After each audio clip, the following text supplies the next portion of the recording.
राम राम, शुभ संध्या दोस्तों। Gurukul learning point YouTube channel से मैं ओम प्रकाश आज आपके सामने शिक्षण विधियों से संबंधित हिंदी शिक्षण विधियों से संबंधित कुछ महत्वपूर्ण प्रश्न लेकर उपस्थित हूँ। चलिए शुरू करते हैं प्रश्नों का सिलसिला, जिसमें पहला प्रश्न है अपना सस्वर पठन का मुख्य उद्देश्य है। मौन पठन करना, बच्चों के पढ़ने संबंधी झिझक को समाप्त करना, बोल बोल कर पढ़ना या द्रुत गति से पढ़ना। तो अपना आंसर हो जाएगा बच्चों की पढ़ने संबंधी झिझक को समाप्त करना। 2 नंबर ऑप्शन सही है। नेक्स्ट प्रश्न है पढ़ना कौशल में सबसे ज़्यादा महत्वपूर्ण है। इनकी पढ़ना कौशल में सबसे ज़्यादा महत्वपूर्ण क्या है? तो पहला ऑप्शन है शब्दों वाक्यों को शुद्ध रूप से उच्चारित करना, केवल अक्षर पहचान करना। तीसरा है तेज गति से पढ़ना या संदर्भ अनुसार अर्थ ग्रहण करना। तो चौथा ऑप्शन अपना सही हो जाएगा, संदर्भ अनुसार अर्थ ग्रहण करना पढ़ना कौशल में सबसे ज़्यादा महत्वपूर्ण है। यानी कि जो संदर्भ दिया हुआ होता है उससे संबंधित पढ़ करके आप अर्थ ग्रहण कर सकते हैं। तीसरा प्रश्न है उच्च प्राथमिक स्तर पर समझकर पढ़ने के संदर्भ में सर्वाधिक महत्वपूर्ण है। पहला ऑप्शन है तीव्र गति से पढ़ना, बोल बोल कर शुद्ध उच्चारण के साथ पढ़ना। तीसरा ऑप्शन है लिखित सामग्री में शब्दों की पहचान करना या किसी लिखित सामग्री का निहितार्थ समझना। लिखित सामग्री के अंदर जो अर्थ है उसको है वो समझना। उच्च प्राथमिक स्तर पर समझकर पढ़ने में सर्वाधिक महत्वपूर्ण है किसी लिखित सामग्री का निहितार्थ समझना। अगला प्रश्न है मौन पठन के विषय में धारणाएं। मौन पठन क्यों किया जाता है, इसके विषय में सही क्या है? पहला ऑप्शन है इसमें पठन की गति धीमी हो जाती है, एकाग्रचित्त होकर पढ़ने का अभ्यास होता है, पढ़ने की धीमी ध्वनि होठों से निकलती है, या चौथा इसे आदर्श वाचन के तुरंत बाद किया जाता है। पहला ऑप्शन है पठन की गति से धीमी हो जाती है, ये कोई ज़रूरी नहीं है। दूसरा है एकाग्रचित्त होकर पढ़ने का अभ्यास होता है, ये ऑप्शन अपना सही है। पढ़ने की धीमी ध्वनि होठों से निकलती है। मौन पठन के समय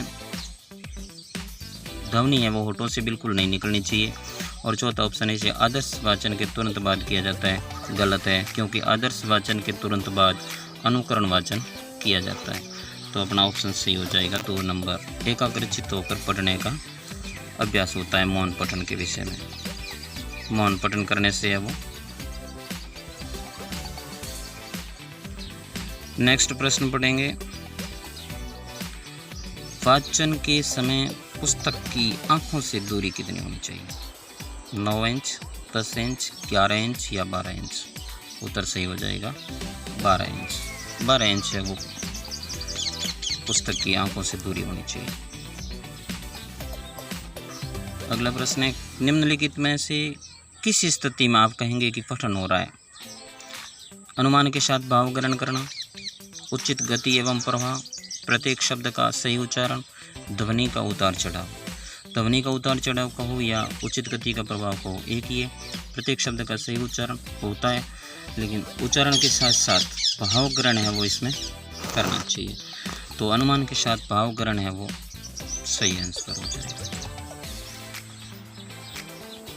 नेक्स्ट प्रश्न है कविता शिक्षण में मौन पाठ वर्जित है क्योंकि? यानी कविता शिक्षण के अंदर मौन पाठ वर्जित क्यों है, नहीं होना, मौन पाठ नहीं होना चाहिए, इसका क्या कारण है?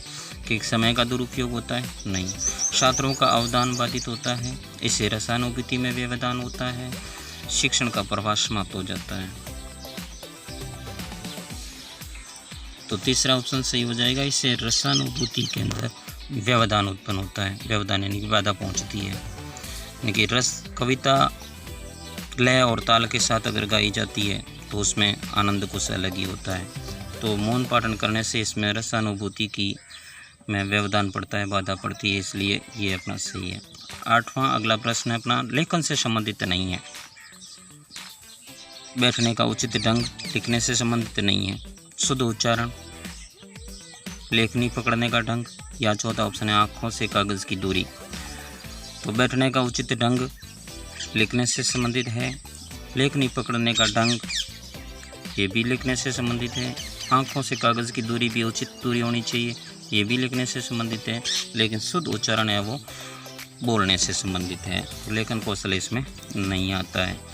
अगला प्रश्न है अपना 9वां, किसका संबंध बोलने के कौशल के विकास से नहीं है? यानी कि 4 ऑप्शन है, उसमें किस ऑप्शन में बोलने के कौशल के विकास से संबंधित नहीं है? पहला ऑप्शन है शुद्ध उच्चारण, दूसरा सस्वर वाचन, तीसरा कविता पाठ और चौथा प्रतिलिपि। शुद्ध उच्चारण बोलकर किया जाता है, सस्वर पाठ वाचन भी बोलकर किया जाता है, कविता पाठ भी बोलकर किया जाता है, लेकिन प्रतिलिपि या वो लिख कर किसी की नकल उतारना या फोटोकॉपी करना कहलाता है। तो ये है वो अपना बोलने से संबंधित कौशल के विकास से संबंधित नहीं है प्रतिलिपि। 10वां प्रश्न है, प्राथमिक स्तर पर हिंदी भाषा शिक्षण के लिए सबसे अधिक महत्वपूर्ण क्या है?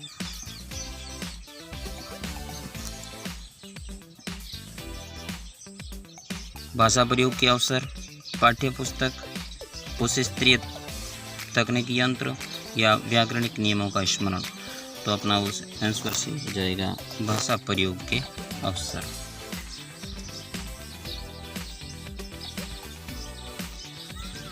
अगले प्रश्न की ओर बढ़ते हैं और पढ़ते हैं, अर्थग्रहण के कौशल के विकास के लिए अधिक उपयोगी है व्याकरण शिक्षा, समाचार वाचन, मौन वाचन या सस्वर वाचन।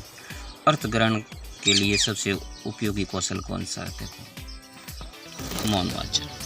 मौन वाचन के द्वारा है वो अर्थग्रहण है वो आसानी से अच्छी तरह से किया जा सकता है। अगला प्रश्न है, हिंदी भाषा में कितनी बोलियां हैं? 15, 25, तीसरा 18 या 22। तो हिंदी की कितनी बोलियां हैं? 18। ऑप्शन 3 नंबर अपना राइट हो जाएगा। 13वां प्रश्न है, भाषा सीखने में शब्दकोश का बहुत महत्व है। निम्नलिखित में से शब्दकोश का सबसे कम महत्वपूर्ण उपयोग कौन सा है? कम कौन सा ऑप्शन है वो काम आएगा? अक्षरों या वर्णों का क्रम जानना, किसी शब्द का अर्थ जानना, किसी शब्द का समानार्थी शब्द जानना या किसी शब्द की सही वर्तनी जानना। वर्तनी जानने के लिए भी अपन शब्दकोश का उपयोग करते हैं, समानार्थी शब्द जानने के लिए शब्दकोश का प्रयोग करते हैं, अर्थ जानने के लिए भी प्रयोग करते हैं, लेकिन सबसे कम उपयोग है वो हम अक्षरों या वर्णों का क्रम जानने के लिए करते हैं। इसलिए अपना पहला ऑप्शन है वो इसमें सही हो जाएगा। अगला प्रश्न है, उच्च प्राथमिक स्तर पर भाषा शिक्षण का मुख्य उद्देश्य क्या है? 8वीं तक, 6 से लेकर 8वीं तक उच्च प्राथमिक स्तर। पहला ऑप्शन है प्रसिद्ध साहित्यकारों से परिचित कराना, दूसरा साहित्यिक विधाओं से परिचय और व्याकरणिक नियम बना सिखाना, तीसरा हिंदी भाषा की पाठ्य पुस्तक पढ़ाना या उपयुक्त में से कोई नहीं। तो साहित्यकारों का परिचय तो 9वीं से आगे कक्षा से शुरू किया जाता है, यानी कि लेखकों का परिचय और जीवन परिचय से संबंधित प्रश्न है वो 9वीं से आगे शुरू किया जाता है, ये भी नहीं होगा। हिंदी भाषा की पाठ्य पुस्तक पढ़ना ये तो कब से शुरू हो जाता है? उपयुक्त में से कोई नहीं, ये नहीं है। दूसरा ऑप्शन सही हो जाएगा, साहित्यिक विधाओं से परिचय और व्याकरणिक नियम सिखाना, यानी कि 8वीं तक अपन व्याकरण के नियम पढ़ना सिखाते हैं और साहित्यिक विधाओं से भी परिचय करते हैं। साहित्यिक विधा ये तो जैसे कहानी है, कविता है, ये साहित्यिक विधा, इनकी जानकारी है वो 8वीं तक करवा सकते हैं। दूसरा ऑप्शन अपना सही हो जाएगा। अगला प्रश्न है, भाषा स्वयं में, भाषा क्या है? भाषा स्वयं में एक नियमबद्ध व्यवस्था है, एक जटिल चुनौती है, एक विषय मात्र है या चौथा ऑप्शन है संप्रेषण का एकमात्र साधन है। तो भाषा है वो संप्रेषण का एकमात्र साधन है, चौथा ऑप्शन अपना राइट आंसर हो जाएगा। अगला और आज का अंतिम प्रश्न पढ़ते हैं, हिंदी भाषा की कौन सी विशेषता नहीं है? हिंदी भाषा की विशेषता कौन सी नहीं है? भाषा का एक मानक रूप होता है, राइट है, भाषा का एक मानक रूप होता है। भाषा स्थूल से सूक्ष्म की ओर बढ़ती है, ये भी सही है। भाषा परिवर्तनशील नहीं है, नहीं, भाषा है वो परिवर्तनशील है, इसमें परिवर्तन होता रहता है, कई शब्दों के अंदर परिवर्तन आ जाता है। भाषा अर्जित संपत्ति है, ये भी सही है, लेकिन परिवर्तनशील नहीं है, ये विशेषता है वो हिंदी भाषा की नहीं है। धन्यवाद दोस्तों।